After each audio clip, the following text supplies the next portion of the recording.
estamos conformados Alison Cáceres, Andrea Córdoba, Lady Montero y Segundo Vélez.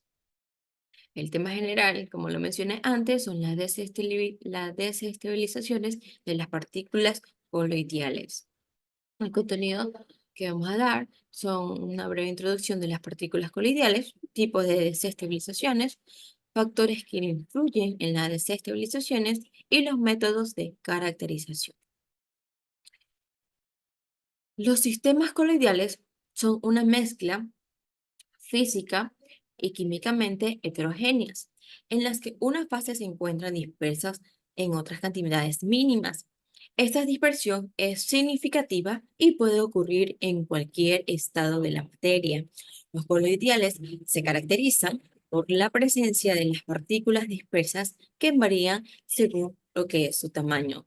Puede ser de 1 a 100 nanómetros.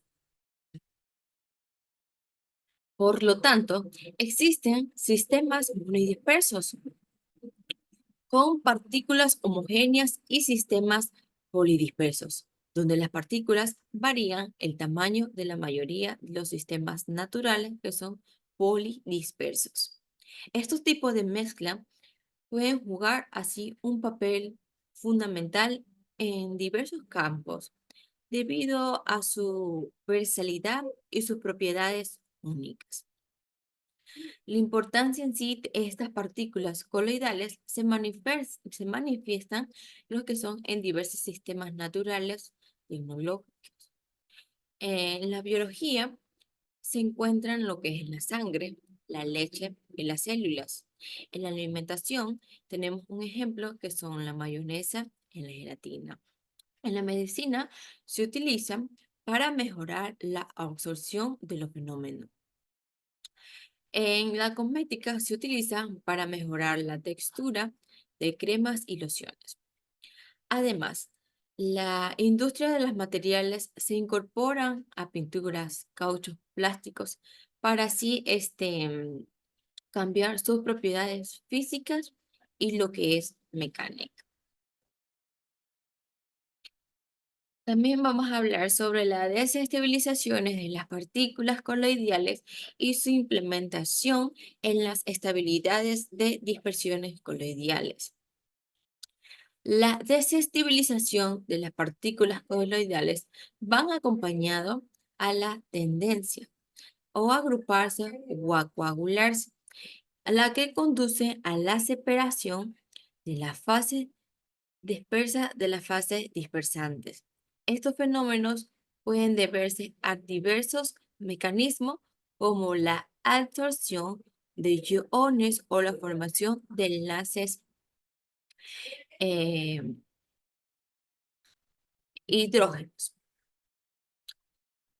Este proceso afectan así directamente a lo que es a la estabilidad de las dispersiones coloidales. Cuando las partículas se aglomeran, las dispersiones se vuelven así lo que es inestable, aumentando la posibilidad de sedimentaciones o separaciones de fase. Por lo tanto, esto se puede comprender y controlar estos fenómenos que es crucial para mantener la estabilidad de las dispersiones coloidales. Tenemos los tipos de desestabilizaciones. Vamos a describir los principales mecanismos de las desestabilizaciones de lo que son las partículas coloidales, como es la coagulación, la flocculación, las sedimentaciones y lo que es las aglomeraciones. En la coagulación, las coagulaciones son un proceso en la que las partículas coloidales se unen para formar agregados más grandes. Esto pueden ocurrir debido a las fuerzas electroestáticas, químicas o lo que son mecánicas. Un claro ejemplo es las suspensiones de las partículas de arcillas, la adición de electrolitos que pueden neutralizar lo que es las cargas superficiales y así mejorar la coagulación y a reducir lo que es la repulsión electrostática entre lo que es las partículas.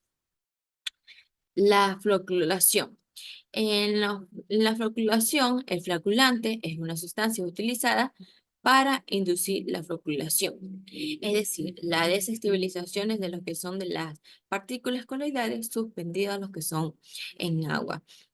El ejemplo podría ser que el sistema acuoso o las adiciones de de los electrolitos pueden inducir lo que son las floculaciones de las partículas coloidales cargadas.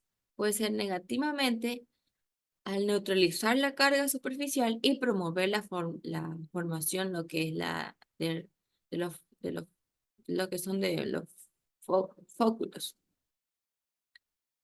También tenemos lo que son las sedimentaciones. Las Continuamos con los factores que influyen en la desestabilización de las dispersiones coloidales. La desestabilización de estos sistemas suele darse de una manera muy frecuente. Los coloides, al encontrarse en un medio dispersante, genera que estas partículas, además de que pierden su estabilidad, también llegan a un punto de coagulación. Esto va a provocar que las fases del proceso se vayan separando, ocasionando que aquella dispersión vaya perdiendo su homogeneidad. Existen una gran variedad de factores que llegan a afectar la estabilidad de estas dispersiones coloidales. Entre ellas estamos demostrando 5 de estos factores. Uno de ellos es el pH. Este factor llega a afectar en una gran dimensión a las dispersiones coloidales, ya que el pH se caracteriza porque generan una gran repercusión sobre estos, lo que afecta así a la carga superficial que contienen los coloides. Estas cargas pueden ser neutras, positivas o negativas, y de igual manera las van a afectar. Esto ocasiona que se generen interacciones electrostáticas entre las mismas. Para ser un poco más específicos, cuando existe un pH muy bajo, es decir, cuando el pH es ácido, su carga positiva va a ir en aumento, lo que va a ocasionar que la atracción electrostática que tienen los coloides entre ellos ahora sea mayor. Mientras que por otro lado tenemos lo que es el pH alto, o sea, el pH base. En este punto ocurre todo lo contrario.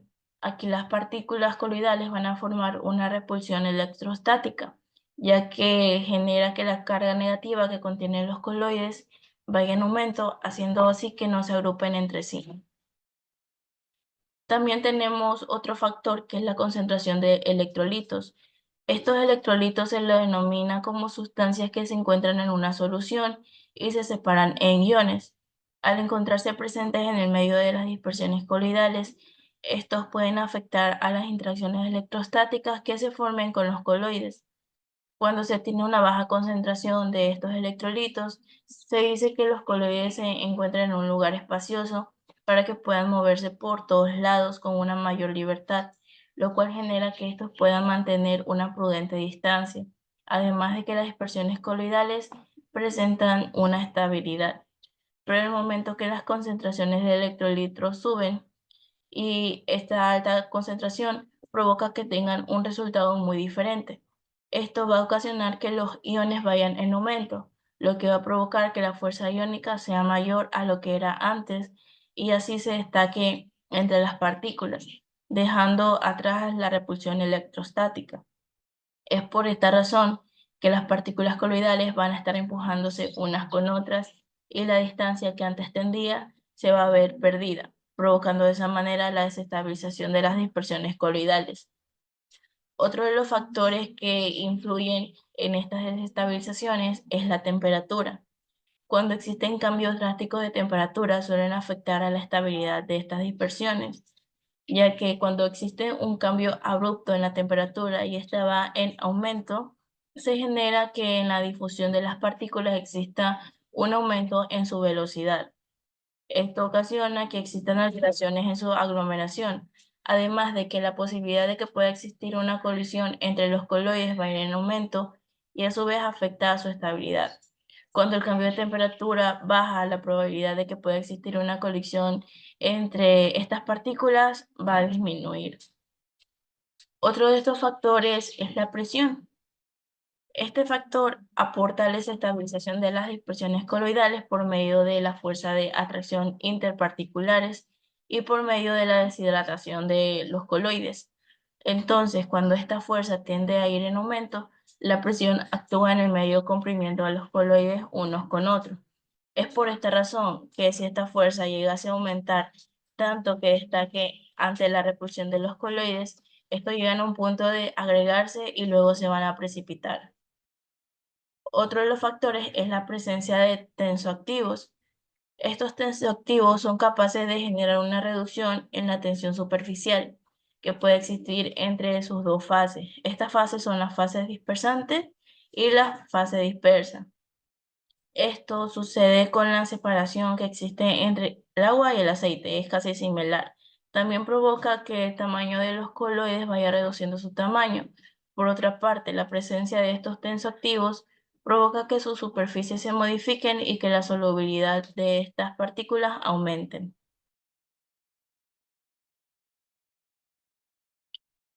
También tenemos lo que son los métodos de caracterización, que son comúnmente usados para poder caracterizar la desestabilización de las partículas coloidales. Como uno de ellos tenemos la DLS, que es la espectroscopía de dispersión dinámica de luz. Este método se lo suele usar para poder identificar los coloides, además de poder identificar su tamaño de una manera más veloz y segura, sin que estas partículas se puedan destruir.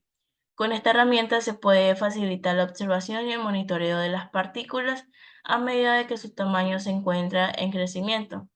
Un ejemplo donde se puede aplicar la DLS es en un proceso de coagulación y de floculación. Estos tratamientos se los suelen usar para el tratamiento de las aguas residuales, en donde se busca la remoción de varias partículas como los coloides. Este método ayuda a la medición antes y después del proceso realizado para poder verificar el cambio existente entre las partículas coloidales y si el proceso se dio con éxito o se tiene que modificar alguna dosis. También tenemos la SEM, que es la microscopía electrónica de barrido. Este método es una técnica que se lo usa para poder conseguir las imágenes con una mejor y una alta resolución que son usadas al momento de que se está realizando la investigación. Esta herramienta proporciona información relevante de las partículas que se encuentran en suspensión. Los datos mostrados son sus tamaños o la manera en la que se encuentran distribuidas. La microscopía electrónica de barrido se la puede aplicar para realizar varios procesos. Como ejemplo de este método, proporciona una facilidad para ver de una manera directa la forma en la que se encuentran constituidas las partículas coloidales. Es decir, que si se tiene una muestra de agua que se encuentra contaminada, esta se puede estudiar las partículas como la arcilla que puede contener una muestra. Otro de estos métodos de caracterización es la centrifugación. Este método sirve como una herramienta la cual se va a encargar de separar y de analizar las partículas coloidales que se encuentran en suspensión. Este método aprovecha que existe una diferencia entre la densidad y el tamaño de los coloides y por aquello realiza su proceso. Cuando las partículas se encuentran presentes en el método de centrifugación, proceden a cimentarse gracias a la fuerza centrífuga que se genera. Otro de estos métodos es la turbidimetría. Este método se encarga de medir la turbidez o la opacidad existente en la muestra con las partículas coloidales que se vayan a medir. Para su funcionamiento se necesita que la luz pase por la muestra dada, además de realizar una medición sobre la cantidad de luz, ya sea dispersada o de la luz absorbida por los coloides que se encuentran en la muestra. Aplicación y consecuencias. Aplicación de prácticas de la deshidratación de partículas coloidales en diversas industrias, como la farmacéutica, la alimentaria, la cosmética y la ambiental. La industria farmacéutica. La deshidratación de partículas coloidales se utilizan para garantizar la calidad de microbiología de preparados farmacéuticos esterilizados. Establece como estándar para el control microbiano ambiental del aire y la superficie en varios lugares de fabricación. Esto incluye cómo clasificar las áreas de trabajo según el riesgo y determinar los límites criterios para asegurar la calidad de microbiología del producto. La industria alimentaria. La estabilización de partículas colidiales se utilizan para la estabilidad de la emulsión. Los coloides actúan como espasantes y estabilizadores en alimentos y bebidas. Además, también se utiliza en formulación de sistemas de administración de fármacos en las industrias farmacéuticas. La industria cosmética. La deshabilitación de partículas colidiales se utilizan para la administración de estrandemical y liberación controladas de fármacos. Los coloides son esenciales en la producción de productos como jabones, lociones y champús. La industria ambiental. La desertización de partículas colidiales se utiliza en tratamientos de agua. La solución de coloides pueden retenerse de agua en espacio de extravascular y aumentar la presión osmática de plasmática, lo que ayuda a la purificación del agua.